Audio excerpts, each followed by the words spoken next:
Tuesday, February 6, 2024. I am Jacob Westendorf. That is Jacob Morley.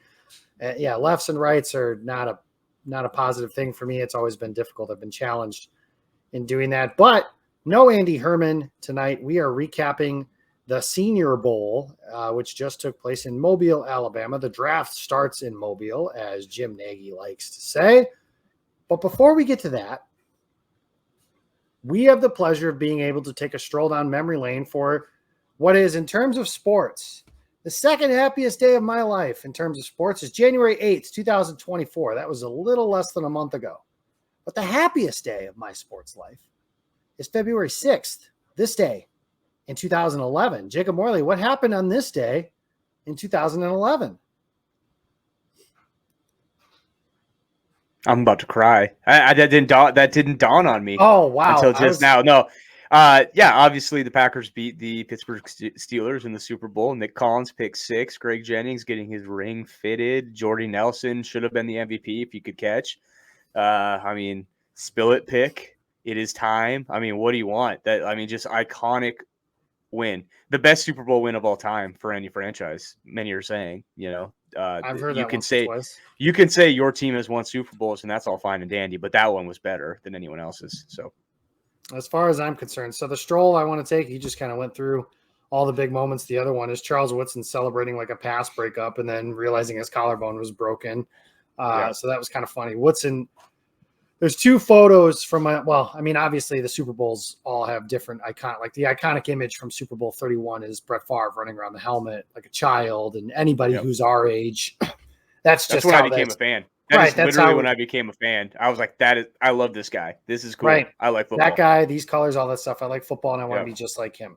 And that's exactly the iconic image from that. One of the other ones, though, is Reggie White running down, holding up the trophy, the first time he'd ever won a Super Bowl, a championship of any kind, which they talked about on the broadcast a bunch of times. Because my personal tradition is I watch the Super Bowl on the anniversaries each year. So January 26th, February 6th.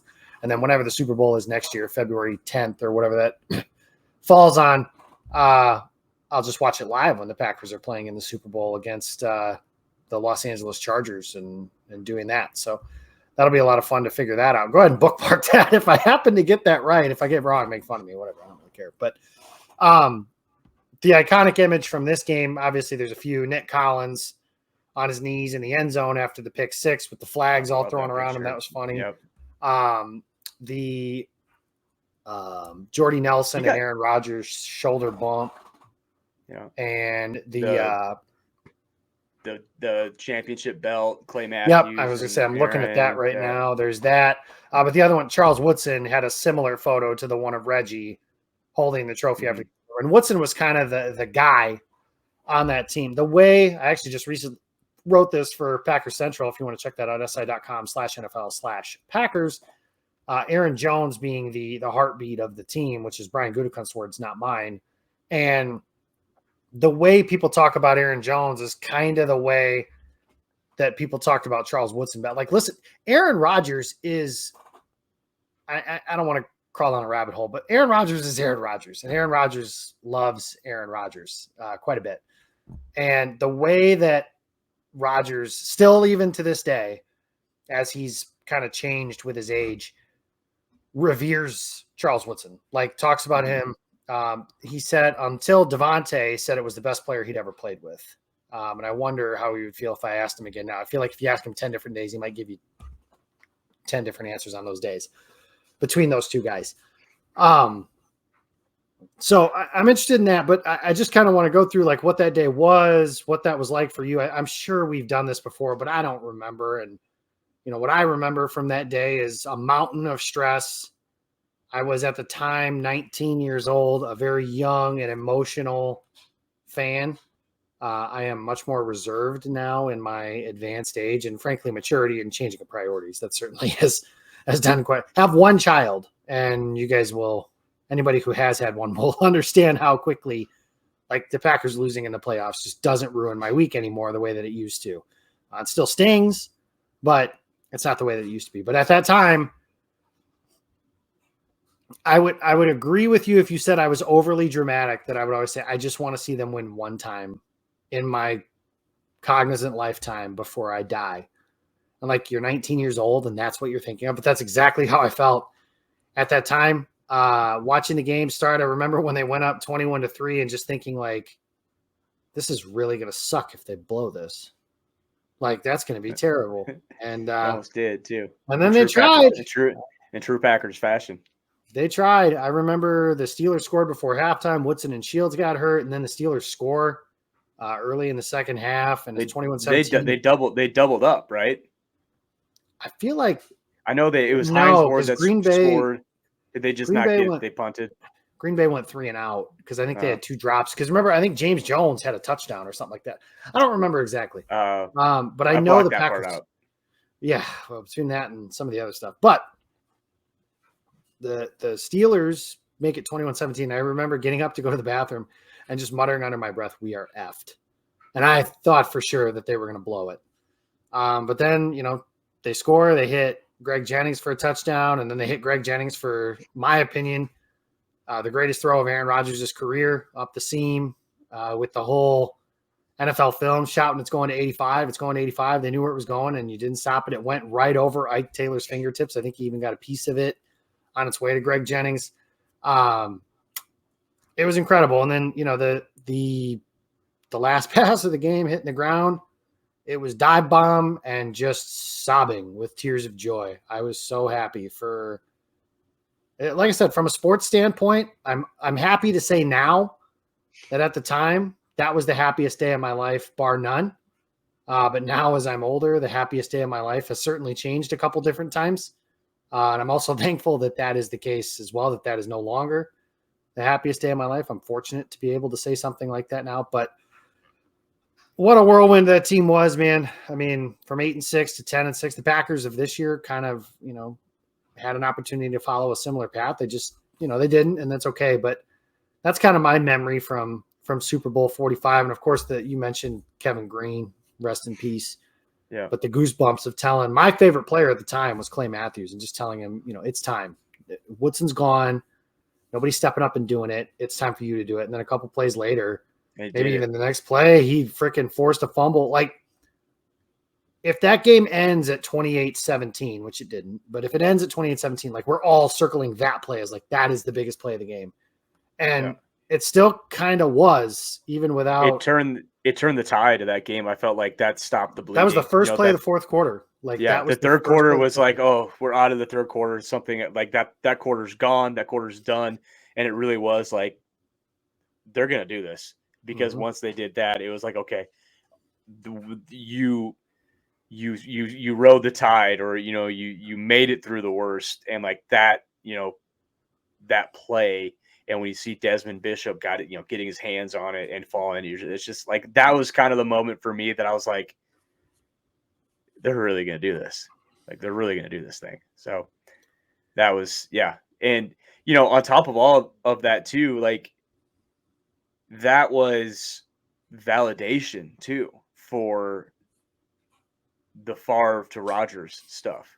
Sure. Where, we go through Rodgers' first few years as a starter, where, Favre is in purple, for two of them. Conference title game the year prior. Favre was a bad pass away from going to the Super Bowl. A one that the team that beat him won. Right. Yeah. And all of that stuff for people that were like, man, I believe in Rodgers. I believe that he's the guy. Like, seeing him host that Lombardi was just so sweet to be like, the Packers were right and you all were wrong. And remember, so it was a different time back then too, right? Because we didn't have there's no Twitter as much. There wasn't as much Twitter and Facebook and debate shows and all that stuff but the vitriol from switching from Favre to Rodgers was very similar, if not the same, to the way it is now with Jordan. I mean, there's that guy who famously said, "What do you have, Brett Favre? You took us from the Super Bowl to the toilet bowl," or whatever that was. He says that, like, Jordan Love is just happening to be now in a situation where those things all exist, Twitter and Facebook and everything, for people to say this is the worst draft choice ever. And we have a completely different view of the way that we're supposed to treat the best players on the team. It's funny because everybody now is criticizing the way the Saints and the Steelers quarterback situation is set up, for example, when the Packers had the foresight to get their guy, and it's becoming more of a praised thing now because it's worked, and that's ultimately what matters. But I think the pundits, it's easy for them to say this too. Their plan is to do what the Steelers and the Saints did, which is just push a boatload of money into the future, forget what the future might look like, and do everything you can to win a championship with Drew Brees and Ben Roethlisberger in their cases. And now, the Steelers are the Steelers, so they're always good, and the Saints have been kind of average-ish. But the Patriots, that's another example of a team that did stuff like that with Tom Brady. But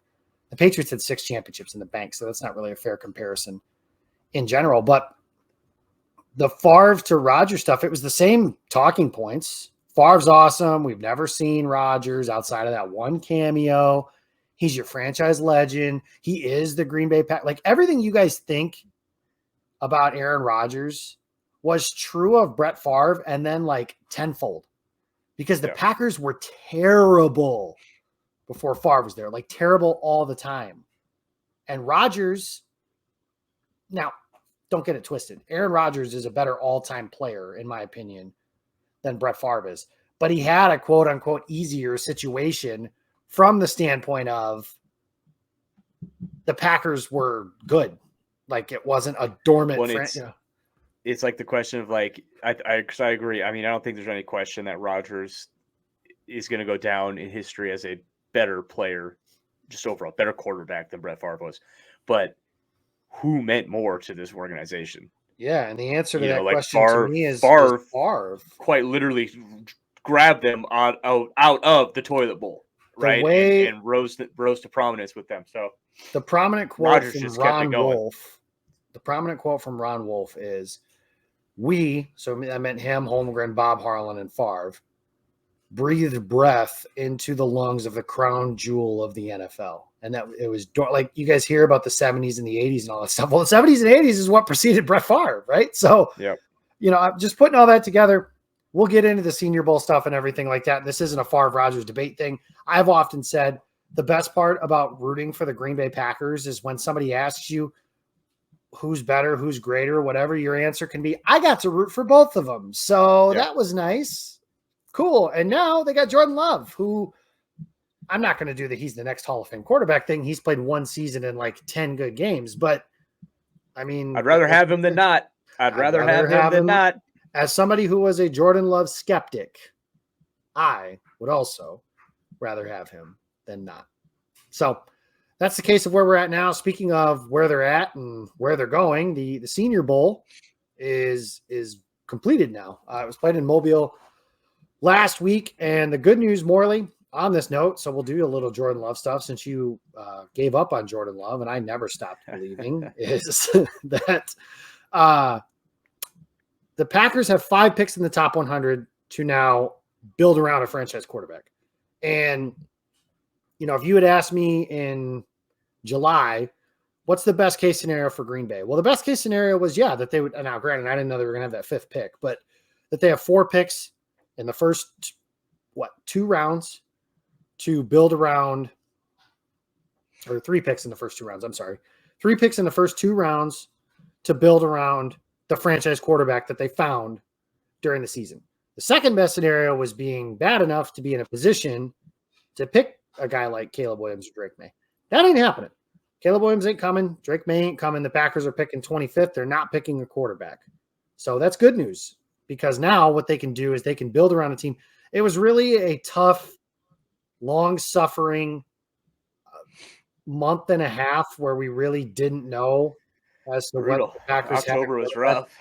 Yeah, it's a tough time. It was a dark October. Can't imagine going through that for third. How long have the Bears been around? 100 years, 100 plus. Can't imagine going around doing that for 100 years. Bears fans are welcome. They're welcome. Like, I mean, the writing's on the wall. Like, stop your pain. Just come on. We'll take you. Yeah, nobody will say anything. Just don't be weird. Just don't be weird over here. Don't root Just have for fun. obviously bad players like Justin Fields, but the equivalent of that on the Packers, right? Yeah. Yep. Now, anyway, not a Justin Fields podcast, not really, but I do want to go through just the Jordan Love of it all. Is that the Packers are now out of. It's funny because this time last year, rebuild was like a swear word to some people, but rebuild, reset, whatever you want to call it, whatever they were going through at this point last year, it's over, right? The goal in Green Bay now is Super Bowl or bust. That is a byproduct of finishing in the postseason, winning a playoff game against a team that a lot of people had picked to go play on Championship Sunday, and taking a team that's playing. They might have taken the Super Bowl champions. I don't think so, but they might have taken the Super Bowl champions to the brink, or at minimum, they will have either taken the champions to the brink or beaten them this year, depending on how Sunday's game goes, right? One of those two things will have happened this year. The expectations next year are to win a championship. And coming into this year, that was not the case. I don't know who anybody was talking to. Like Brian Gutekunst even said, he said later that like Super Bowl or bust never left, but also said like he didn't come into the year with expectations. So it's like, it kind of did. Knew. Like, the goal was say the right things, but right. The goal was to win because it always is, but you kind of were okay if you didn't. The whole idea of a 1-year pass, if anybody had that, and I never really believed that they fully did, but that's gone. The goal now is Super Bowl or bust. And it's a welcome sight. Pressure is a privilege or something you put in tires. It depends on who you ask. But that is where the Packers are again. And it's a beautiful thing.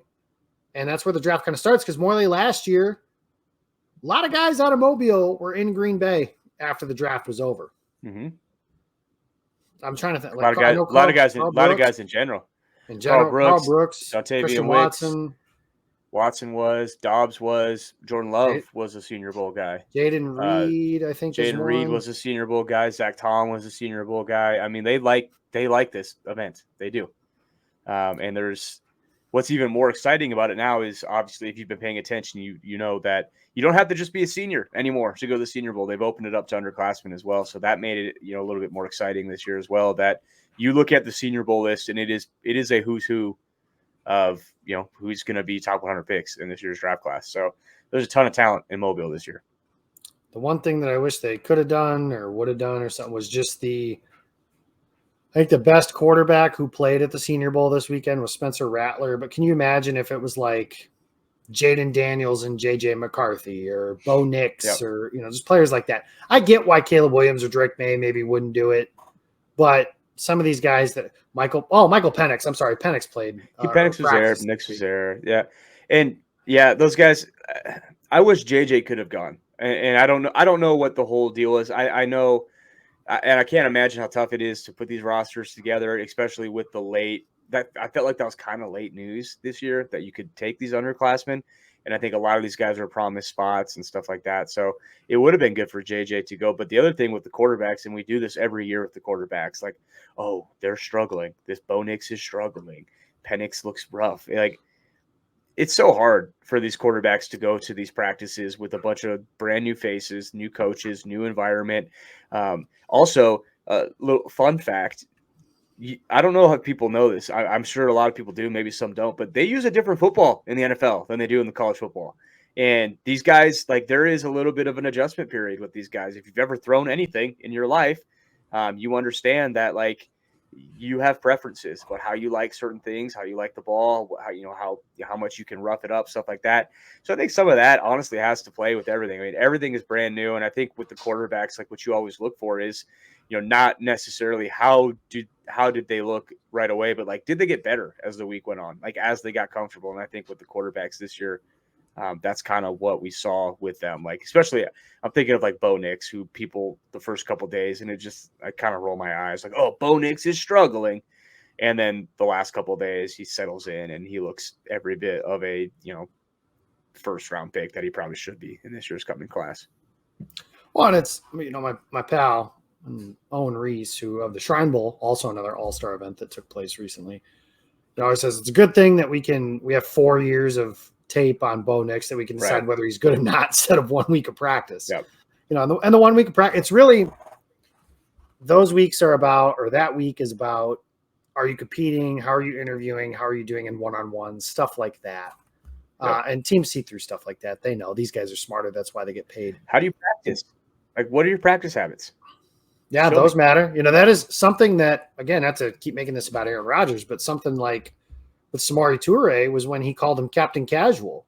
It's like, probably not a good thing, man. You're an old rookie already, so you're kind of already behind the gun. And a 7th-round pick, you can't be casual in practice. I've heard it. I think it was John Madden used to always say, like, his best players were the guys who were the best in practice too. Like that whole thing where a guy stinks in practice or doesn't play that well and then lights it up when the game starts. That's very, very, very rare that something like that happens. And usually the best of the best, they treat everything like a game situation and they do it all the time. But I'm not telling you guys anything that you don't know on that. Let's get into some of the stuff here for some of the guys here. So some of the big names that came through and I wanted to talk about.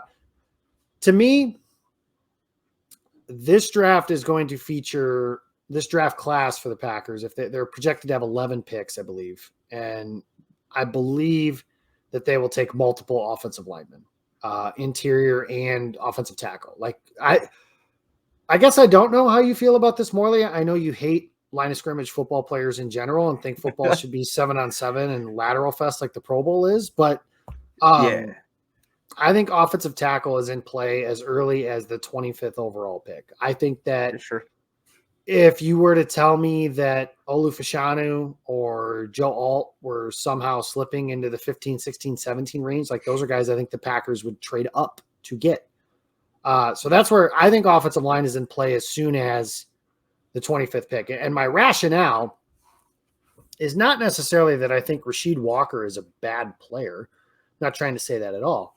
But Rasheed Walker was rotating with Yosh Nijman halfway into November, early December. So that is, the whole season is an evaluation, right? And since growth isn't linear, it's not like it just continues on this upward trajectory. And don't get me wrong, his performance against Dallas and San Francisco, top notch. That is left tackle of the future caliber stuff. His performances, some of them earlier in the season, like swing tackle or backup swing like type stuff, which is fine. He'd be a great swing tackle. You know what I mean? And this is why I think Green Bay is going to be into something like that. I don't know what they're going to do with David Bakhtiari. Check out Andy Herman's show that he had released. We're recording on Monday. So it released on Monday to listen to some of that stuff. If Bakhtiari's back, the Packers value that swing tackle position quite a bit. Yosh Nijman was a player. They gave $4 million. A cap strap team gave a 2nd-round tender to Yosh Nijman to give him $4 million last year to be a backup because their plan was Bakhtiari and Tom. And like for those that say it was a competition between Tom and Nijman, if it was, man, it was over in a hurry. Yeah. Because Tom was just winner by total knockout. So they value that position. Proved it all year too. Like I think you look at this offensive line and just looking at philosophy of going into this year's draft class, there are 2 guys out of the 5 that I think you just say like, we're good. And that's Zach Tom and Elton Jenkins. Yes. The other 3, maybe. I mean, for sure. Ryan was rotating in, never fully took that job. They like him. Obviously they like him, and he put some good stuff on tape. But like, no, if a guy like, I'm forgetting his name, the center from Oregon, Jackson Powers Johnson. So like, a big, huge center, 6'3", 330. He can play guard. He might be the best interior offensive lineman in this year's draft class. If he's sitting there at 25 and they take him, cool. Is he going to play center? Is he going to play guard? I don't know. He'll start at one of them, and you just kind of go from there. Like that wouldn't shock me at all. And I know a lot of people will say like, they're not going to take an interior offensive lineman at 25 because they never have. And like, I'll hear that. But also this team is unique to what they've had recently as well. I mean, you look at strictly from the offensive side of the ball, there is a sect of Packers Twitter that if you even mention wide receiver, they come after you because like they've got 12 of them. Yeah, maybe, but maybe not. But Not that's the anymore. other They thing. don't though. John Runyon's gone. Well, I'm saying receiver. Oh, I'm But sorry. it's similar that like they have promise there. They have players you like and players you believe in, but they don't really have anyone in the wide receiver room or the offensive line room that like if there's a can't miss guy there or someone they love, they're going to take that guy. And for the offense, I do think they like the receiver room. And if they don't take a receiver at all in this year's draft class, like we look back at it and go, okay, like I get that. The tight end position set. Quarterback, they're not taking one. Running back, there's not one worth taking at 25, right? I think So like if it's a quarterback, not at 20. I'm saying not at 25. At 25. Not in like that early. They certainly could take one of course, but but for this offense, when you look at it, say, well, what does this offense need then? Why not make this offensive line just a rock wall, right? Like, why not just make this offense a brick wall? No, I was If you can't notice, I'm having build a wall, but I didn't want to build make a wall. a political reference on the. I'm also. I don't know if people notice this, but my eyes are watering. My nose is stuffy. Like I have like the worst sinus infection right now. So talking about real football players makes Morley sick. Yeah, that's it. As I'm literally saying here, like the one thing they could do with this offense is make this like go into this season with just being like our goal is to make this offensive line the best one in football because they have that opportunity because they have players like we said we talked about promising players that they like what if they do take JPJ from Oregon and they plug him in at center or guard. I know they like Josh Myers. Like, I don't know if they're looking to replace Josh Myers. We've talked about this, off air as well. Maybe not. I don't know. But well, here's the other thing is, are they looking maybe not to replace him, but do they want to give Myers a second contract? Because it's Myers' contract year. That's something. I mean, maybe. That's not going to drive a pick at 25, but I'm with you. And frankly, just from this standpoint, I understand that some positions and being good at those positions are more important than others. Yes, I understand that. But I don't care so much that I am going to pass on. I made this comment earlier. I'm not going to not pick Zach Martin because he's a guard. I'm not going to not pick Quentin Nelson because he's a guard, and you can't do that. And that might be Fuaga in this year's draft class. Right. Where people ultimately, what people care about is did you pick a good player or not? Yeah. Did you pick a good player or not? That's what people are going to remember. When you get hired and fired, when Gutekunst is up for a contract extension or getting fired 4 years from now, they're not going to go like, man, you took Jackson Powers Johnson at 25 and he's awesome, but you should have taken a defensive back. Yeah, a defensive back that might have stunk. Right. But in this year's class too, like I'm looking through the list and kind of racking my brain, like who had nice weeks. Like Fuaga from Oregon State is obviously a stud. He's probably not going to be there at 25. Like, I don't like being that guy, but there's a very real possibility he's just not even available. I will say Graham Barton, the kid from Duke, if he is available, I want to get this on record. If he is available for the Packers at 41, that is the pick. Like I would be shocked if that's not the pick if he's there at 41. Can I give some steam, some smoke? Yes. So I had somebody who's smarter than I am, smarter than more. Not smarter than me. Was it me? No, it was not you. It was not you. It wasn't any. It's somebody you know, but not somebody like we talk to. Morley and I are in like 15 group chats with 30 different people. But it is weird that we're in a lot of them together, and then we have to say it to other. Anyways, that's insider trading. But go ahead. Somebody who's really smart said he's Elton Jenkins, but better. Yeah, I believe that. And I don't know about better, but sure. But just he can play all five. I think the guy that I was actually going to compare him to is Zach Tom, because if you remember that draft cycle 2 years ago, Zach Tom was just in every Packers mock draft. Yes. It's just like Packer. That's a Packer. So the draft that I won that year, I had Tom in it because of that. Yeah, I think he was my first pick. Well, and I know the draft that we did, and I remember when you took him. I think it was me, you, and Ross. We're all just like, like great pick. Like there's one. That's probably gonna be, and that's how you feel about Barton. It's just like testing aside, that all has to happen still, but you just watch the tape, you look at his versatility, like he keeps his butt pointed at the quarterback in pass protection, just like they like. And I just, man, if he's there at 41, I just think like they're doing backflips, and that's just the pick. So he's a stud. The other guy that I think they're going to like a lot is the Kansas kid, Dominic Pooney, who plays all over the place as well. Testing is going to be big with him, but he's another one that I would not be shocked if Green Bay is very interested in. Someone that I think is interesting, two guys that I think are really interesting as far as interior guys. I don't know if the Packers will be interested in them, but I like a lot. One is Cooper Beebe out of Kansas State. Just physical mauler on the inside. He's a guard all day long. You put him there and you forget about it. I just don't think he's going to test like the Packers like. And then a guy that I think will probably test like the Packers like, and he's also very good, is the UConn kid, Christian Haynes. And he had a good week in Mobile too. Yep, you saw his name quite a bit. So that's another. Jordan Morgan is another one out of Arizona that is very much like a Packers prototype. There is a lot of offensive linemen in this year's draft class that you can kind of point to and be like, I think the Packers are going to like this guy. The issue is I don't think a lot of them are like 25th overall pick. Graham Barton, maybe. Like, I don't know. He might be. With the way Green Bay's set up, I could see them. I mean, granted, I don't speak in absolutes. I don't do that. I actually kind of make fun of the people that do that. That's kind of my niche here in this little draft community. But like the Packers never take inside linebackers in the first round until they took Quay Walker. They don't take old people until they took Devontae Wyatt. They did that in the same draft. So like, I'm pretty sure the Packers are still going to lean into what they normally do, offensive tackle, pass rusher, whether that's edge or defensive tackle, cornerback or safety.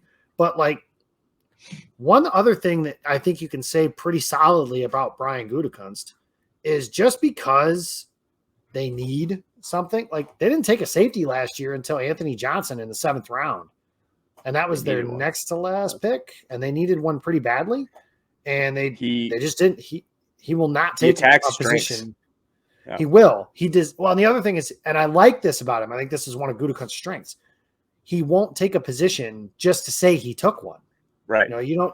That's what I mean. Like last year, tight end was, they're like, this is a generationally good strengths of the draft. Yes. Yeah, strength. He took 2 of them, right? And so like he'll do that. He's like, where do the strengths of this draft lie? I'll just dip into that because that's just the numbers game, right? Like, hey, there's 25 good tight ends in this class. Cool. That means some of them will be available later where they typically wouldn't be, and I'll take those guys, and that's what he did.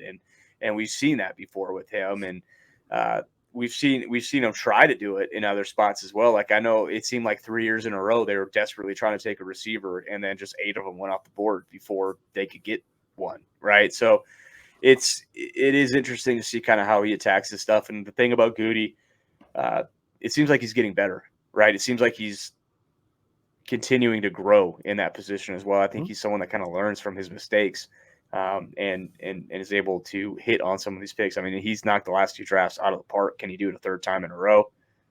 He's got the ammunition. So if he does, I mean, we're talking about these will be the with Ted Thompson, it was the draft class that, well, obviously the one with Aaron Rodgers, but Rodgers, Collins, Greg Jennings, Jordy, like Ted Thompson's first 2 draft picks were Aaron Rodgers and Nick Collins. Not bad, kid. Not bad.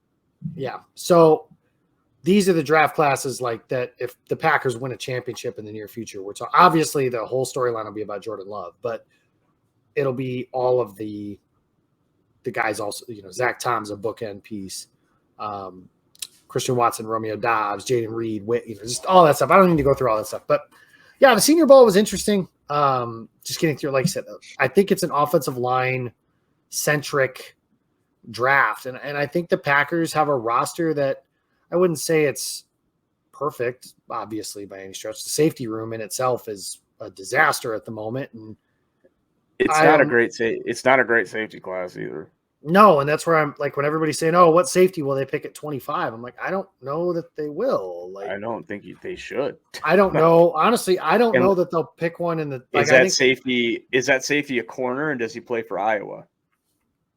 because that's the best safety in this year's draft class, honestly. Yeah, and I do wonder with Cooper DeJean is what something that Gutekunst said that was encouraging to me at least was talking about how like the safety and nickel positions are interchangeable. And like you asked these guys to do so much in defense and blah, blah, blah. Like I hope that Jeff Hafley's hire as a defensive coordinator causes them to value that position a smidge more because they've really over the last, I think the Gutekunst's first year they went or 2019, LaFleur's first year, it was Tremont Williams, and then it was Channon Sullivan. And after Channon, it was, oh God, who the hell was it? I mean, they kind of recycled like Shamar John Charles, Keyshawn Nixon, which I think Nixon is better. Nixon played better last year than what the Pro Football Focus numbers say he did, but he also is a player that you can upgrade from as your, third preferred defensive back. So, I mean, to me, I think the Packers could stand to add like 3 or 4 defensive backs in this draft class, and I wouldn't complain at all. Like if you told me they came out of the draft class with Cooper DeJean and Mike Sainristil still, I'm good because one of those guys is going to be good at safety and the other one's going to be good at nickel corner.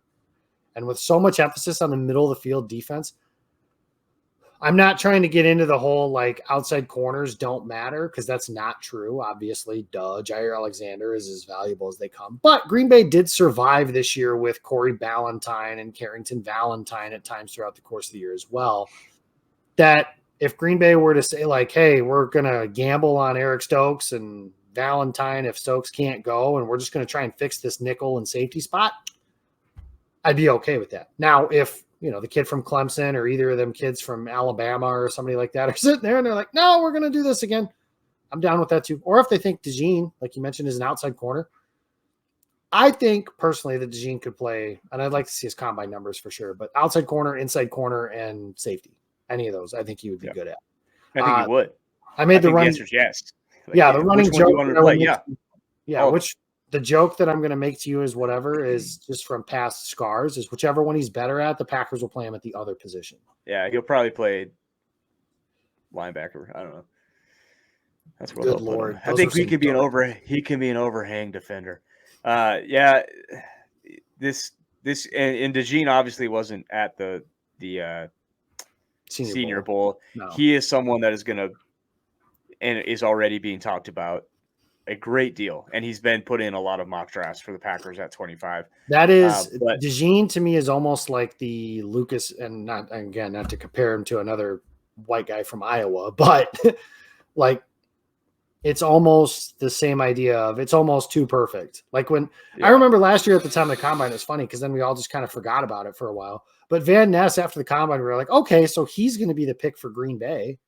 And then as the draft got closer, we just were like, oh, well, maybe they'll go with the receiver, or maybe they'll like, Miles Murphy from Clemson or any of those guys. And then they picked Van Ness. We were all just kind of like, oh, duh. Like, of course they did that. Yep. So that's the case. And if that is DeJean, I'd do backflips. I really would. And I know this is a Senior Bowl thing. We keep talking about DeJean, but if they're really going to run this cover one defense, I think people need to understand what a premium position that single high safety is. Well, that's why something that's encouraging though is that Gutekunst said that Hafley is going to come in and assess the personnel and try and fit the scheme to what they have. So they probably don't have that safety. And like for everyone that's like, oh, just go sign Antoine Winfield. Like that's not really what he is either.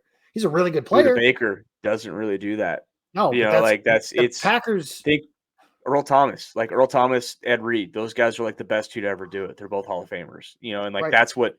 If you're truly going to live in cover one, you need like a damn near Hall of Fame level safety back there because they're just really, really hard to find.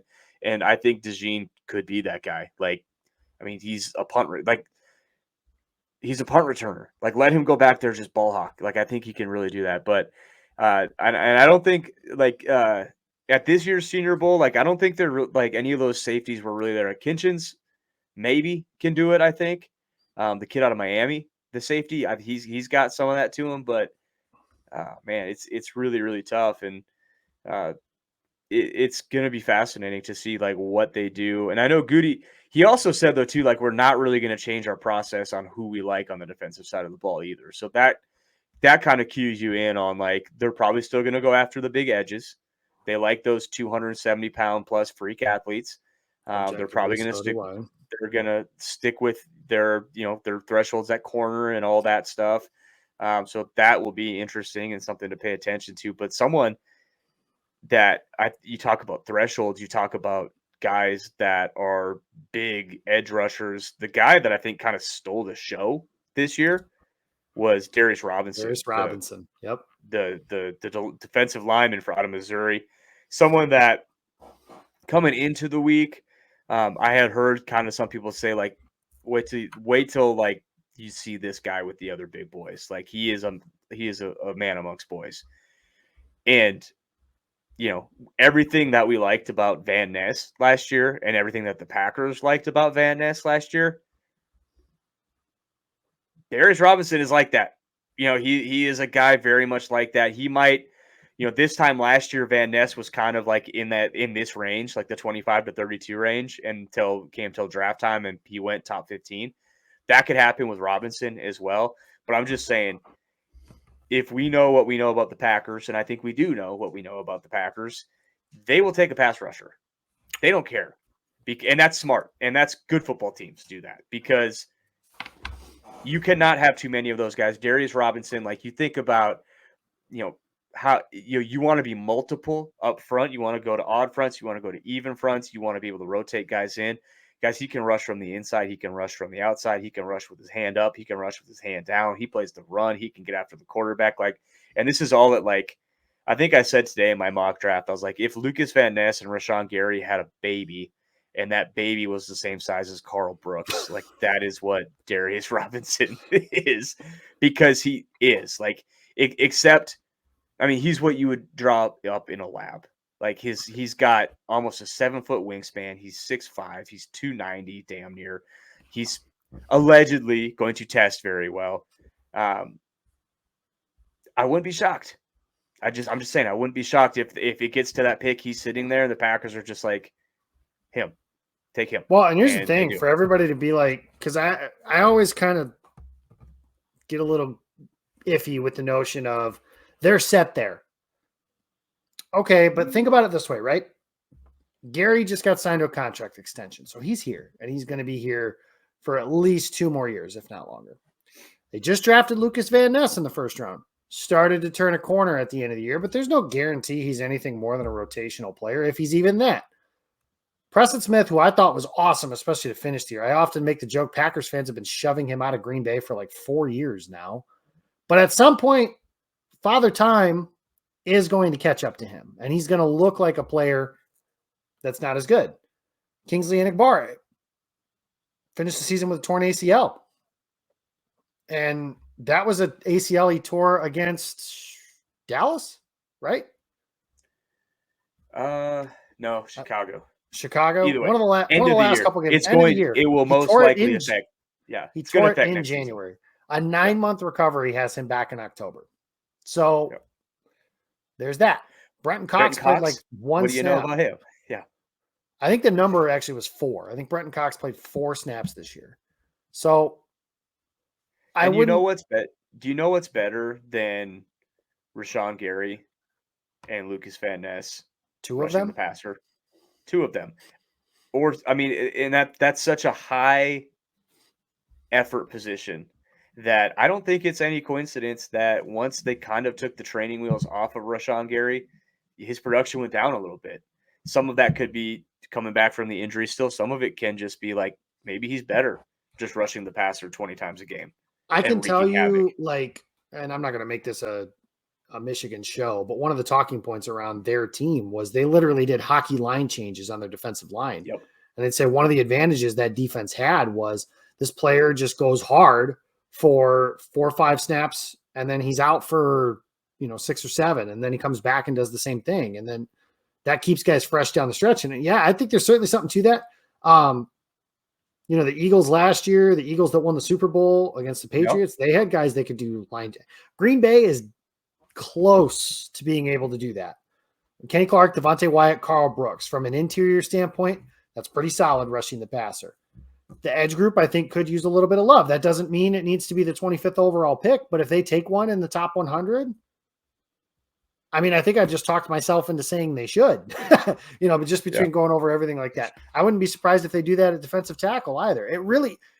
The beautiful part of this whole thing is we're all kind of in this unknown stage because we don't know what Jeff Hafley wants to do with the defense. And I think that what seems clear off of the hire of Hafley was that, again, the popular phrasing these days is hire the coach, not the scheme. But to me, it was also they wanted to hire somebody who can teach. And Hafley's background as a defensive backs coach at Ohio State, and even prior to that when he was in San Francisco and Cleveland and some of these other places, that background and being a head coach, I mean, there's some value and some merit to being excited about that. Now, does that mean the defense is going to be good automatically? No.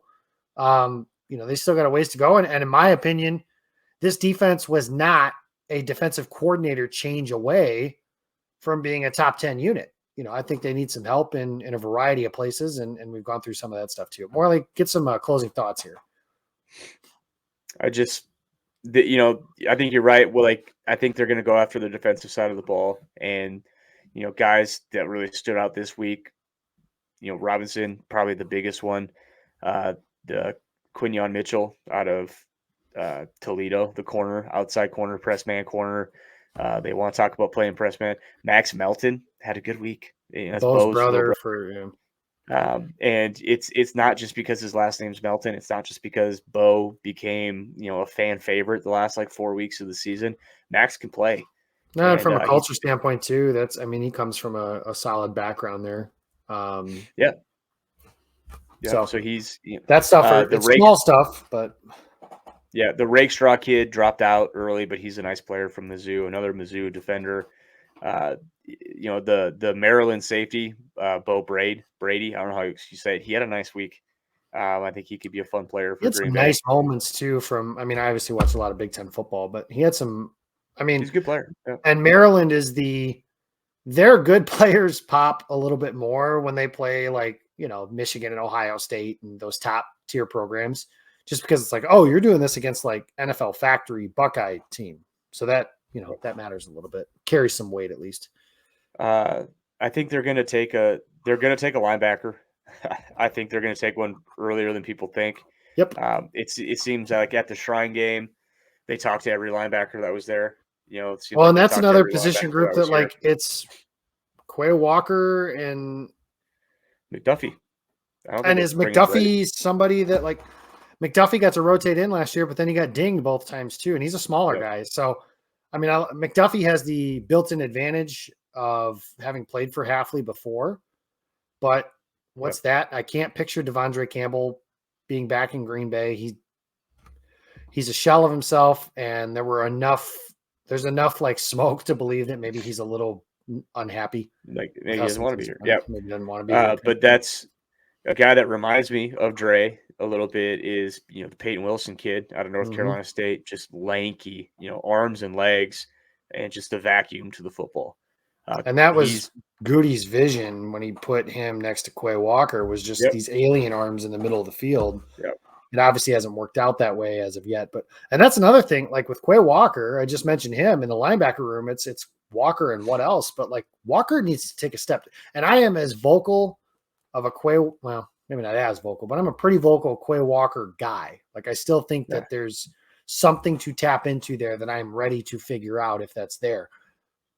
But, and that's the but, is they have to do it. That's the hard part with some of the stuff. When we're talking about guys you can rely on, I remember after his rookie season, and I know there's a horrific injury that goes into this too, but that can happen too. Eric Stokes. How often have we talked about Jair Alexander said it's Strap City with him and Stokes? Never seen it. Stokes struggled as a second-year player, had a horrible injury, and last year he was placed on injured reserve twice. So, and in my opinion, and this sucks that it is that way, but I think almost anything you get from Stokes has to be viewed as a bonus. So we'll do a roster breakdown and all that stuff as we get into. Morley, real quick, just 2 sentences or less. Why are the Chiefs winning the Super Bowl and what's the final score? Patrick Mahomes. Okay. 45-0. 45-0? No, I don't know. I think Mahomes is just Mahomes, man. He's inevitable, and he is an absolute psychopath as far as competing. And I just think he's going to raise his level of play to whatever it needs to be to win the game. I think it is close. I think it's a 24-17 game. I don't think it's that high scoring. I think both defenses are good, but I just think Mahomes is going to be whatever he needs to be. I'm with you there. I also think the Chiefs, we talked about this last week, are like the anti-Packers. They catch the ball that's thrown to them by the opposing quarterback, so they're going to catch the Brock Purdy wounded ducks that are inevitably thrown right to them. And like I said, Patrick Mahomes, to me, only guy in front of him is Tom Brady. And I think that and he's closing ground. Yes, he is. And Mahomes and Reed and the Chiefs are like the new baby version of the Patriots, Belichick, Brady dynasty. And I think that gets cemented because this will be what, 3 out of 4? 3 out of 5? 3 out of 5. Yep. 3 out of 5 and back-to-back. And they'd be the first back-to-back champion since Brady's Patriots back in the early 2000s. So I like the Chiefs as well. I think it's 24-20. And Kyle Shanahan, the most overrated coach in professional football, loses another big game. So congratulations to Kyle for that. Flat-brimmed Kendall Roy, as my friend Monty Moore might like to call him. We're out of time. Check out the show at Pack a Day Podcast. Thank you guys for listening in. We'll have plenty of draft stuff. That's kind of what Morley and I like to do. Morley, if somebody were to maybe want to think about talking about some of these prospects or something like that, do you have anything?